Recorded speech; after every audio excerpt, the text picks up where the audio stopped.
Assalamualaikum warahmatullahi wabarakatuh. Hai teman-teman semuanya, bagaimana kabarnya? Semoga kita selalu sehat ya. Nah, hari ini kita akan belajar tema 1, subtema 3, pembelajaran 1 dan 2 tentang lingkungan dan manfaatnya. Sebelum kita belajar, alangkah baiknya kita berdoa terlebih dahulu. Lalu, tak lupa siapkan modulnya ya teman-teman. Teman-teman semuanya, mari kita amati gambar di samping kiri ini. Kira-kira ini gambar apa ya? Barang-barang yang tadi kamu lihat itu adalah gerabah. Gerabah adalah barang pecah belah dari tanah liat yang dibuat secara tradisional. Salah satu tempat penghasil gerabah yaitu Pulau Madura. Pulau Madura adalah salah satu pulau penghasil gerabah di Indonesia. Gerabah yang dibuat di Pulau Madura difungsikan sebagai peralatan sehari-hari masyarakat setempat.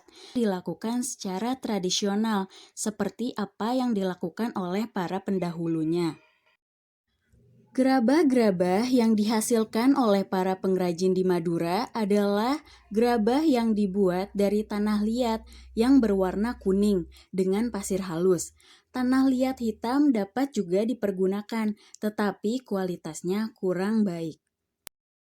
Alat-alat pembuat gerabah dibagi menjadi dua macam, yaitu alat-alat umum dan alat-alat khusus. Alat-alat umum pada pembuatan gerabah ada cangkul, linggis, ember, dan lain-lain. Alat-alat khusus untuk pembuatan gerabah yaitu ada panombuk, panempa, pangorek, panyambungan, pangeled, pangajakan, pangabuan, panompal, werkower, panmatong, dan pungku.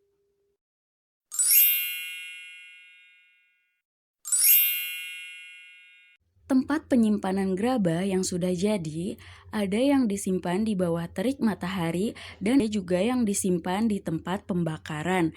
Lalu, jika sudah kering, maka gerabah itu akan dihias atau dicat seperti pada gambar sebelah kanan. Nah, teman-teman, selanjutnya mari kita perhatikan posisi tubuh seseorang saat membuat gerabah. Nah, ketika kita duduk dengan posisi yang tidak benar, maka akan menimbulkan kelainan. Ada juga kelainan pada tulang akibat kecelakaan, baik kendaraan bermotor atau jatuh, yaitu dibedakan menjadi dua. Ada fraktura yang tertutup dan fraktura yang terbuka.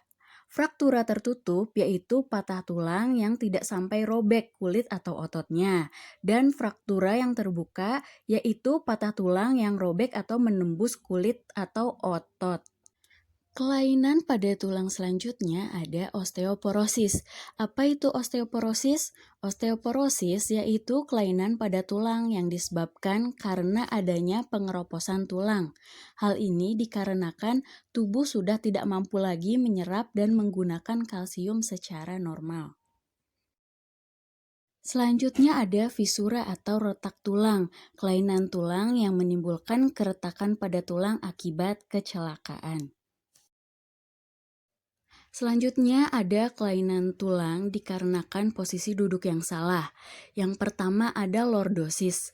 Apa itu lordosis? Lordosis yaitu kelainan tulang karena sikap duduk yang salah, sehingga tulang belakang melengkung pada daerah lubalis.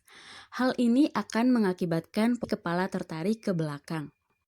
Selanjutnya ada skoliosis, kelainan tulang karena sikap duduk yang salah sehingga tulang belakang melengkung ke arah samping. Hal ini akan menyebabkan badan akan bengkok membentuk huruf S. Yang terakhir ada kifosis, kelainan tulang karena sikap duduk membungkuk sehingga tulang belakang membengkok ke belakang.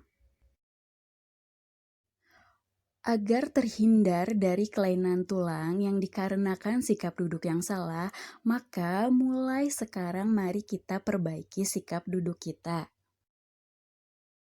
Karena semua organ dalam tubuh kita, termasuk organ gerak, harus terus kita jaga. Kita harus selalu memperhatikan setiap gerakan yang kita lakukan. Setiap gerakan harus kita lakukan dengan benar untuk menghindari terjadinya gangguan dan kelainan pada organ gerak kita, khususnya pada tulang. Cukup sekian teman-teman untuk hari ini. Semoga teman-teman paham ya dan bermanfaat. Wassalamualaikum warahmatullahi wabarakatuh. Sampai jumpa.